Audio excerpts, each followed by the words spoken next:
Today I am going to share a previous year question paper of biodiversity. जैसे कि हम लोग जानते हैं कि पेपर लास्ट ईयर से ही 2 आवर्स का आने लगा है, लेकिन जो मैक्सिमम मार्क्स हैं वो 70 मार्क्स ही हैं.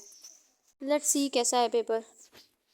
This paper is divided into two sections, section A and section B.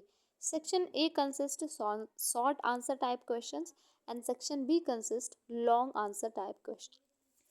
In section A, you have to attempt only 3 questions as per your choice. So yeah, let's see first question. First question is define biodiversity and give an idea about biodiversity at genetic level.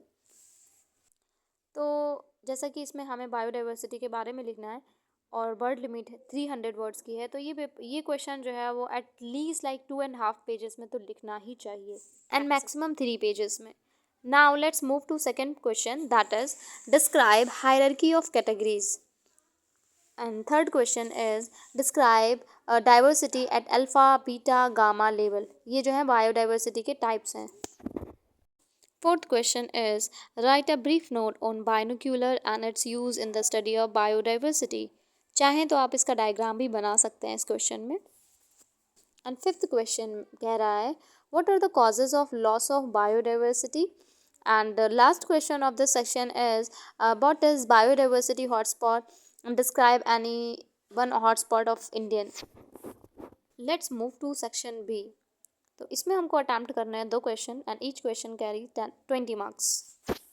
जैसा कि हमने देखा section A में biodiversity regarding ही सारे question हैं, तो अगर हम इसका एक लॉन्ग क्वेश्चन तैयार कर लेते हैं तो शॉर्ट क्वेश्चन करने में ज़्यादा डिफ़िकल्टी नहीं होगी.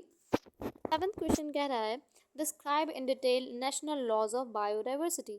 इसमें हमें बायोडाइवर्सिटी के जो नेशनल लॉज हैं उसके बारे में बताना है एंड वर्ड लिमिट जो है वो हमारी 800 वर्ड्स है, 600 to 800 वर्ड्स है. तो it means like you have to write this question like between 6 pages, maximum 6 pages and minimum 5 pages. But ऐसा क्वेश्चन पेपर कहता है, लेकिन ऑनेस्टली अगर मैं बताऊं तो मेरा जो लॉन्ग आंसर क्वेश्चन है वो अभी तक मतलब जो मेरे 3 एग्ज़ाम्स हुए हैं उसमें मैंने 4 से 5 पेजेस तक ही लिख पाया है, जस्ट बिकॉज लाइक टाइम की कमी की वजह से.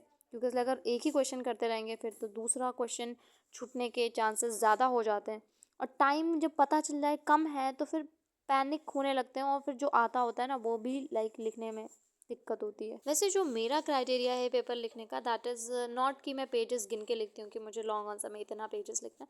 मैं क्या करती हूँ, जैसे 2 आवर्स का पेपर है तो मैं डिवाइड कर लेती हूँ कि मुझे 1 आवर देना है सेक्शन ए को और 1 आवर देना है सेक्शन बी को. तो फिर सेक्शन बी में एक क्वेश्चन को मुझे आधा घंटा देना रहता है और सेक्शन ए में मतलब तीनों क्वेश्चन को मैं 20-20 मिनट दे देती हूँ शॉर्ट आंसर टाइप क्वेश्चंस को. Now let's move to 9th question. Describe direct and indirect census techniques being used in biodiversity. Biodiversity में यूज्ड होने वाली सेंसस टेक्निक डायरेक्ट और इनडायरेक्ट उनको बताना है. Now last question of section B that is describe the general character and classification of amphibia with the help of suitable examples. तो section B में 4 questions given है और आपको 2 क्वेश्चंस करने हैं जो आपको आते हों. तो आपको वाइजली सिलेक्ट करना रहता है कि कौन से क्वेश्चन करने हैं, जो डिटेल में आते हों उसको ही टच करना रहता है. तो ये था हमारा प्रीवियस क्वेश्चन ईयर पेपर जो कि था 2024 का. एंड अगर आपको ऐसे और पेपर चाहिए हैं just let me know in the comment section and please don't forget to subscribe my channel.